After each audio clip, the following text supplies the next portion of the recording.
Science class. Hope you all are fine. Today we will do part A to D of lesson 5. Hope you have tried also. आपने exercise try की होगी. मैंने आपको homework दिया था last class में because the chapter is completed. Reading भी की होगी और उसके बाद एक्सरसाइज भी. So we are going to tell you the exercise and discussing part D. Let's start. First, fill in the blanks. A dash is any defect or abnormality found in the body. अगर आपकी body में कोई defect है, abnormality है, कोई आपका organ अच्छे से वर्क नहीं कर रहा, it means you are suffering from disease. The answer is disease. A disease is any defect और abnormality found in the body. Second, children in the age group dash years often suffer from protein carbohydrate deficiency disease. Protein carbohydrate deficiency disease mainly कौन से age group में होती है? 6 months to 3 years. Next, minerals are present in dash amount in our body. Minerals क्या हमें ज़्यादा amount में चाहिए? नहीं.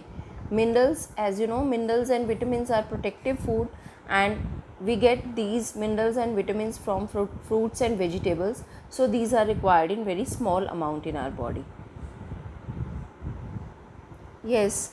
See, fourth, the disease that causes enlargement of glands in the neck. हमने डिस्कस भी किया था, क्वेश्चन भी मैंने आपसे पुट किया था कि जब नेक की जो ग्लैंड्स हैं वो स्वेल हो जाती हैं तो कौन सी डिसीज़ हो जाती है? The name of the disease is goitre.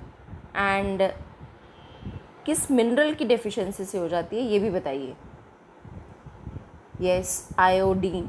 कौन से मिनरल की डेफिशिएंसी से? Iodine. Fifth, the diseases that get spread through insects, air, water and soil are known as dash disease. जो कांटेक्ट में आने से एयर के, वाटर के, सॉयल के, इंसेक्ट्स के कांटेक्ट में आने से जो डिसीज़ स्प्रेड होती है उनको हम क्या कहते हैं? कम्युनिकेबल. क्या कहते हैं? Communicable. Next is part B. Match the following. कौन सी डिसीज़ किसकी डेफिशिएंसी से होती है आपने ये बताना है. फर्स्ट कॉलम में आपको name of the disease given है और सेकंड में आपको विटामिन और मिनरल के नेम गिवन है जिसकी डेफिशिएंसी से ये डिसीज़ हो जाती है and you have to match. First is anaemia. It occurs due to deficiency of what? Iron. किसकी डेफिशिएंसी से होती है? आयरन की डेफिशिएंसी से. Night blindness. जब रात को दिखना बंद हो जाता है, night blindness. It occurs due to deficiency of vitamin A. Scurvy due to deficiency of vitamin C. Yes. Goiter occurs due to deficiency of goiter. Deficiency of iodine. अभी हमने डिस्कस किया. Goiter it occurs due to deficiency of iodine. Next is beriberi. It occurs due to deficiency of vitamin B. Okay, right? Anemia, iron. Night blindness, vitamin A. Scurvy, vitamin C. Goiter, iodine, and beriberi, vitamin B. Now take the correct option. First, hemoglobin content become less when a person is suffering from which disease? Goiter, rickets, anemia and beriberi. You know बेटा, iron जो है वो हमारी body में required होता है और वो किस लिए चाहिए हमें? ब्लड फॉर्मेशन के लिए. ब्लड में जो पिगमेंट होता है रेड कलर का, HB, हीमोग्लोबिन, उसकी फॉर्मेशन के लिए. और अगर हम आयरन प्रॉपर अमाउंट में नहीं लेते, हीमोग्लोबिन का जो कंटेंट है वो कम हो जाता है और कौन सी डिसीज़ हो जाती है? Anaemia. Second, a person having swollen and bleeding gums might be suffering from. जो गम्स की प्रॉब्लम होती है, टीथ की प्रॉब्लम होती है, कौन सा विटामिन चाहिए टीथ के लिए हमें? Vitamin C. और विटामिन सी की डेफिशिएंसी से कौन सी डिसीज़ हो जाती है? The name of the disease is, yes, scurvy. The right answer is option B, scurvy.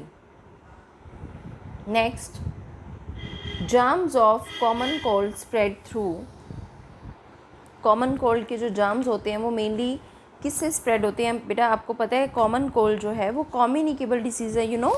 और कम्युनिकेबल डिसीज़ के जो जर्म्स हैं वो किस किस से ट्रांसफ़र हो सकते हैं? एयर से, वाटर से, सॉइल से, इंसेक्ट से, मॉस्किटो से। और कॉमन कोल्ड की किससे होते हैं? एयर से। The right answer is option A, air.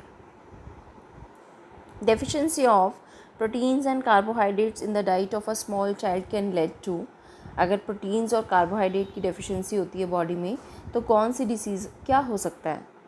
Proteins भी नहीं जा रहे और मेनली मैंने आपको बताया था कि 6 months to 3 years तक के बेबीज़ को ये डेफिशिएंसी डिसीज़ ज़्यादा हो जाती है। तो होता क्या है?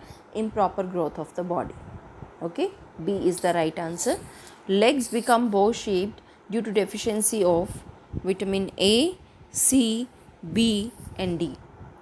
हमें अपनी बोन्स के लिए कौन सा विटामिन चाहिए? Vitamin D.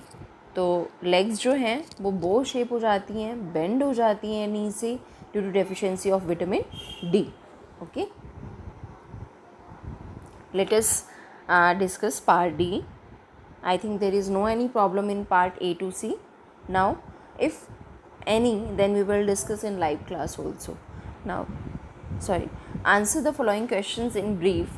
State the two main categories of the disease. You know well, two main categories of disease are communicable and non-communicable. Okay. Write two symptoms of disease beriberi disease के symptoms, signs क्या हैं जिससे हमें पता चलता है कि उस पर्सन के अंदर beriberi disease है?